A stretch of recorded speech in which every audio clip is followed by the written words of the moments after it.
अहिल्यानगर जिल्ह्यातील सह्याद्री मल्टीसिटी निधी लिमिटेड अहिल्यानगर या संस्थेचा चेअरमन, संचालक आणि व्यवस्थापक यांनी ठेवीदारांची आर्थिक घोर फसवणूक करून ठेवीच्या रकमेचा अपहार केल्याबाबत त्यांच्यावर कायदेशीर गुन्हा दाखल करून ठेवीदारांचे पैसे मिळावेत अशी मागणी सह्याद्री ठेवीदार बचाव कृती समितीच्या वतीने पत्रकार परिषदेत करण्यात आली। अहिल्यानगर जिल्ह्यातील सह्याद्री मल्टीसिटी निधी लिमिटेड अहिल्यानगर या संस्थेचा चेअरमन, संचालक, व्यवस्थापक यांनी ठेवीदारांची आर्थिक घोर फसवणूक करून ठेवीच्या रकमेचा अपहार केल्याबद्दल त्यांच्यावर कायदेशीर गुन्हा दाखल करून ठेवीदारांचे हक्काचे, कष्टाचे तसेच भविष्यातील अडचणींसाठी गुंतवणूक करून ठेवलेली ठेवी सभासदांना द्यावी अशी मागणी सह्याद्री ठेवीदार बचाव कृती समितीच्या वतीने पत्रकार परिषदेत करण्यात आली। यावेळी बचाव कृती समितीचे माजी प्राचार्य डॉक्टर श्रीधर दरेकर, संतोष लांडगे, प्रमोद साठे आदींसह ठेवीदार मोठ्या संख्येने उपस्थित होते।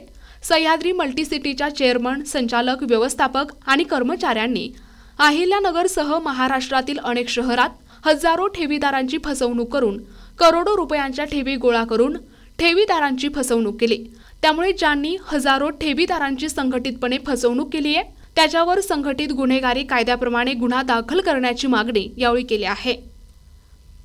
सह्याद्री मल्टीसिटी निधी लिमिटेड अहिल्यानगर या संस्थेचा बामटा चेअरमन संदीप थोरात आणि या संस्थेचे संचालक मंडळ आणि CEO, assistant CEO, general manager आणि मॅनेजर यांनी अहिल्यानगरमध्ये नव्हे संपूर्ण महाराष्ट्रामध्ये नाशिक, पुणे, वाशी, नवी मुंबई, सातारा, सोलापूर या ठिकाणी त्यांनी हजारो ठेवीदारांची व्यवस्थितपणे फसवणूक करून करोडो रुपयाच्या ठेवी गोळा केलेल्या आहेत। ठेवीदारांनी आपल्या ठेवी ठेवताना असा विचार केला की यामध्ये आपल्या ठेवीमध्ये काही भर पडेल आणि आपले काही कामं होतील। मात्र झालं तसं नाही आहे। हा तो फसवत गेला। गेले 2.5-3 वर्ष कार्यक्रम चालला, तुम्हाला आज देतो पैसे, उद्या देतो, 1 महिन्यात देतो, 6 महिन्यात देतो आणि अशा पद्धतीने आजपर्यंत त्यांनी अत्यंत पद्धतशीरपणे महाराष्ट्रातल्या हजारो ठेवीदारांची फसवणूक केलेली आहे। त्यामध्ये अहिल्यानगरचे पण शेकडो ठेवीदार आहेत। आम्ही या सर्व ठेवीदारांनी सह्याद्री ठेवीदार बचाव कृती समिती स्थापन केलेली आहे आणि या कृती समितीच्या माध्यमातून आम्ही महाराष्ट्रभर मोठं आंदोलन त्या ठिकाणी सुरू केलेलं आहे।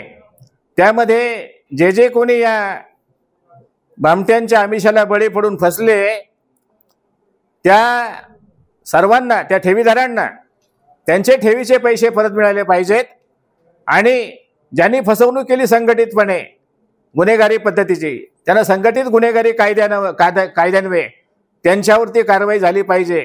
या 2 प्रमुख मागण्या करतात आम्ही या ठिकाणी हे कृती समितीच्या वतीने हे आंदोलन आम्ही त्या ठिकाणी छेडलेलं आहे। याचं एक निवेदन तयार करून ते आम्ही माननीय मुख्यमंत्री देवेंद्रजी फडणवीस साहेब, त्यानंतर माननीय उपमुख्यमंत्री एकनाथ शिंदे साहेब आणि दुसरे उपमुख्यमंत्री अजितदादा पवार साहेब यांना, तसंच डिपार्टमेंटच्या पोलीस महासंचालक, DIG नाशिक, DSP अहिल्यानगर, जिल्हाधिकारी अहिल्यानगर आणि नगर जिल्ह्यामध्ये जे पोलीस ठाणे आहेत त्या पोलीस ठाण्यांना आम्ही या निवेदनाच्या प्रती पाठवणार आहोत। या आंदोलनाच्या माध्यमातून निश्चितपणे मला खात्री आहे की देवेंद्रजी फडणवीस साहेब मुख्यमंत्री हे या आमच्या आंदोलनाकडे फार गांभीर्याने पाहतील आणि त्यामध्ये आम्हाला 100% यश मिळेल अशी मला 100% खात्री आहे। प्रतिनिधी मुकुंद भट, NTV न्यूज मराठी, अहिल्यानगर।